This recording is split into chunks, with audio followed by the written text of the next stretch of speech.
దేవుడు మీకు ఇస్తున్న వాగ్దానం మార్కు సువార్త 9వ అధ్యాయం 23వ వచనం. నమ్ముట నీ వలనైతే నమ్మువానికి సమస్తము సాధ్యమే.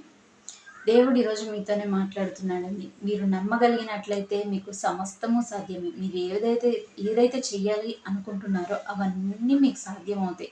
కానీ మీరు చేయాల్సింది ఒక్కటే, ముందు నమ్మాలి. నమ్మినట్లయితే మీరు ఏదైనా చేయగలరు. దీనికి మీరేం డబ్బు ఖర్చు పెట్టాల్సిన అవసరం లేదు, లేదంటే పెద్ద పెద్ద బండరాలు మోసుకెళ్లాల్సిన పని లేదు. మీరు అసలు ఎటువంటి పని చేయాల్సిన అవసరం లేదు.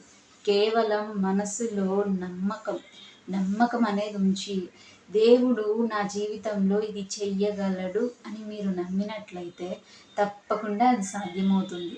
దేవుడు చేస్తాడు. మీ నమ్మకాన్ని సిగ్గుపరచుకుండటానికి దేవుడు ఏదైనా చేయగలడు. కాబట్టి మీరు నమ్మండి. ఈరోజు దేవుడు మీతోనే మాట్లాడుతున్నాడు. నమ్ముట నీ వల్లైతే నమ్మువానికి సమస్తము సాధ్యమే అని.